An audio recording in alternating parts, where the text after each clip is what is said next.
Nearly wasn't in the video there. Jesus, get it right, Flex, get it right. It's late. I'm still going. Listen, Manchester United have won by 3-0 against Brighton in a game that literally, listen, that could have been a whole different ball game if we didn't turn up there with the intensity and the endeavour to win and play to our full potential, which we did from the start. Firstly, before I get into all of the players and stuff like that, I know, Bruno's obviously going to be in the tip of everyone's tongue, and rightly so. He had a fantastic game. But what Solskjær's actually doing, you got to big up. You got to big it up. You have to, because look, I'm not saying we're there yet, because we're not. We're still not even in fourth place yet. But you have to look at the context of the progress that we're making. He's now built a team, right? That we now know our best 11. And you might argue it's taken too long to get to that stage, right?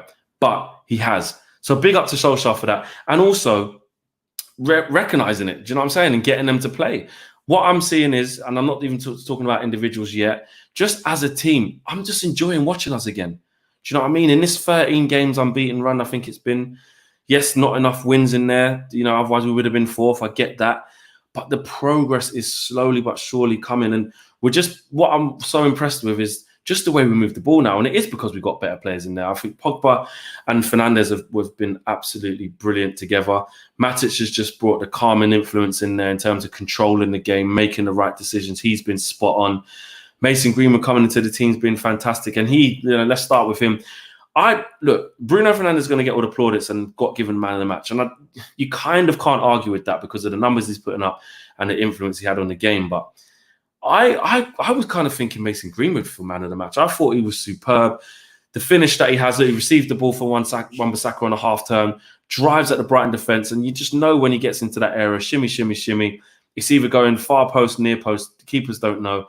He just runs for it to keep up. What a goal. What a goal. And I just thought his consistent play throughout the whole game was top-notch. The way he looked after the ball, the way he defended, the way he even fouled to stop the counter-attack. I just think he played with a lot of maturity, and we know what he can do at the top end of the pitch. But you look at the third goal. What a team goal, by the way, from Harry Maguire right through to the end move in Fernandes. Matic's pass in between. But the maturity for him to just pick him out, to just make it look easy. It does look like a really easy ball that he's played, but it's not. It really isn't. Connolly had one in the second half, and I know they're not the same in quality, but it just shows you how difficult a ball like that can be.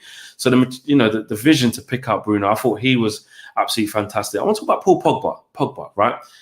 Since he's come back into the team, I almost feel like it's like he's just almost relieved that there's another guy who the onus is kind of on them, or they can share the onus. I think what we saw with Paul in previous seasons was the emphasis on him to deliver. If Paul Pogba doesn't have a good game, or if Paul Pogba isn't playing, then there's no Manchester United. You stop Manchester United. And I think what we're doing is seeing the fruits of the labour of just having more quality players in that position. And what Bruno Fernandes has done is actually allowed Pogba just to go about his business differently. And look, some people may say now Pogba's doing what he's always done and stuff, and he can still do it. You saw the pass he done against Norwich to get us that all-important goal. You saw the impact he had against Spurs when he came off the bench. You've seen how well he played in the game at Sheffield United. So I'm not taking away from what Pogba does. Pogba's the man. But I just feel that with Bruno, I feel like watching Pogba, he just looks like a player who's more happy to go, you know what? Let me drop 10, 15. I'm just going to spray left, spray right, link up with Bruno, pass forward where I can. I feel like he's even simplified his game a little bit more. And just the cohesion and the camaraderie between those two is blossoming. Gets an assist. I feel like he's always looking for Bruno. We don't see Pogba take many shots for how good he is. He doesn't shoot a lot. He's always looking to set someone up, and I love that. On to Bruno. I mean, look, the guy's just a revelation. He is a revelation. We've been screaming out for a number 10 since Sir Alex left. Since Sir Alex left, we haven't had a decent number 10. And even in Sir Alex's final days, it was still a position that we weren't always that comfortable in towards the back end of Sir Alex's reign. But he's just been an absolute revelation. And yeah, you can pick out little holes in his game, and you can pick out that, it's too many long balls sometimes and he will give the ball away. But listen, while he's putting out that output that he's putting out, try it all day long. You have to afford players like Bruno the time and the space to go and do what they do. And not only that, it's not even like, what I love about Bruno is that we're not carrying him. And I don't, when I say that, I don't mean because he's playing badly and we've got to carry him. What I mean with that is we don't just rely on him to create. He's so infectious off the ball. So you'll see Bruno tracking back. You saw in the 120th minute, 115th minute, wherever it was against Norwich, tracking back against Jamal to try and win the ball back, and won the ball back, you know, when he's not had the best of games, maybe forcing it a bit too much. He's not just a liability. So even if he's not creating or he's giving away a couple of bad passes, his energy is so infectious on the rest of the team. His pressing, he is everywhere. We've been screaming out for a player like that. And what we're actually seeing, I think Xander said it best in his fan cam, is like, it's not just that Solskjær maybe just was completely clueless beforehand. I just think the players just weren't there. The players just weren't there. Hence why, as soon as Pereira did come on, we did see a drop-off in quality. When Lingard did start against Norwich, we did see a drop-off in quality. A far too big a gap in quality, which is why we need reinforcements in the summer in that position and around the squad, because when we make changes, the drop-off in quality is way too much. I thought the fullbacks today, Wan-Bissaka, I thought was excellent. I thought he was up and down as per usual. He linked up well with Mason Greenwood, fed him for the run that Mason Greenwood went on for the first goal. I thought Luke Shaw was bright. I know Rance didn't think so. Some people still say he plays within himself, but I just don't know what more people want him to.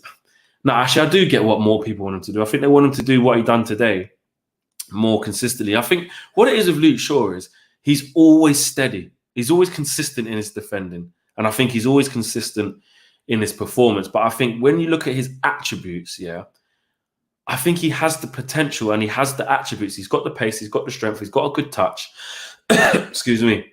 I think he's got the attributes to do what he can do more often, which is fine. That's a positive criticism. Do you know what I'm saying? That's like encouraging him to do better on a more consistent basis. And he's a different player to Wan-Bissaka. I know you kind of want both your fullbacks to be bombing on, but we see the likes of a Robinson and you see the likes of a Chilwell or whatever.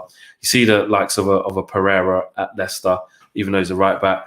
And you just see them kind of always being aggressive. You see with Brandon Williams, he's just a bit more aggressive. But I just think you've got to look at the whole package. Luke Shaw's obviously been around for a long time and knows he's still not at his potential, or hasn't hit his potential and still got a way to kick on. He can still keep improving massively. But he's still our best defender. He never gets caught on the break. You know, Lamptey was a tricky opponent to him. Young kid coming in today, absolutely rapid.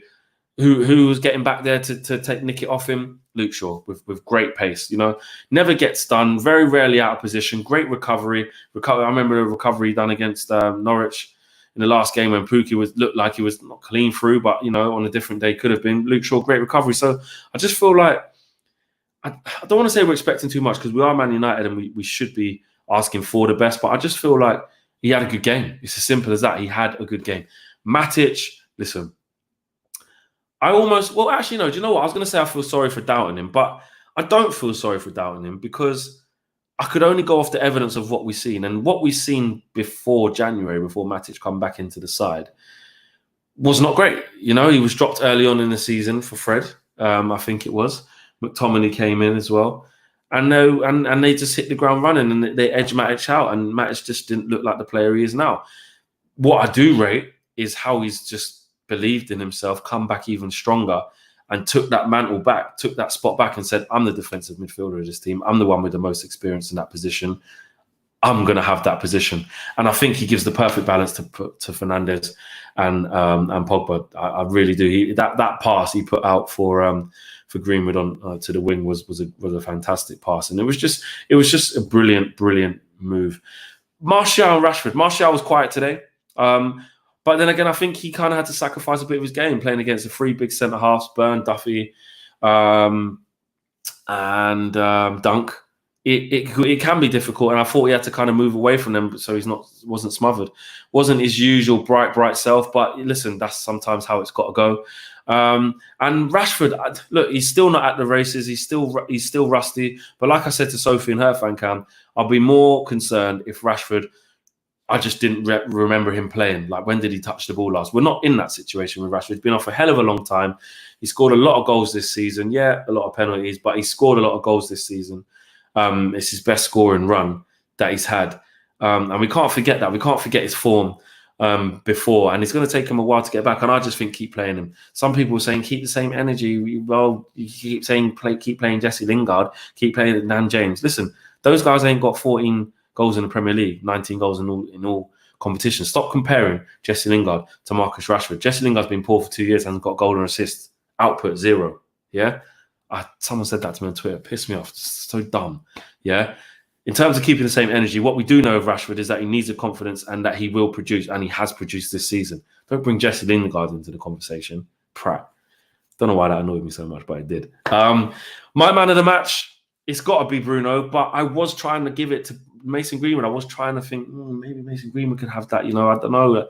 He was that good, but a goal and assist was brilliant. Pogba with an assist, but Bruno with 2 goals, another shot that hit the post as well, and just looked bright. He's just going from strength to strength. So, look, we had to win, no margin for error. Brilliant performance, comfortable performance, dominant from start to finish. And what I liked as well is even when Brighton kind of threw the kitchen sink at us after the break and tried to kind of turn the screw and force the issue, we managed to mix our game up well and say, right, okay, we'll hit you on the counter. So that helps us, you know, them coming at us. So we showed good variation in our game today. Solskjær got it absolutely spot on and was absolutely brilliant with the changes he made, brilliant with the team selection, got the job done. We roll on to Saturday against Bournemouth, where I can see another 3-0 in coming. I'm out of here. Peace.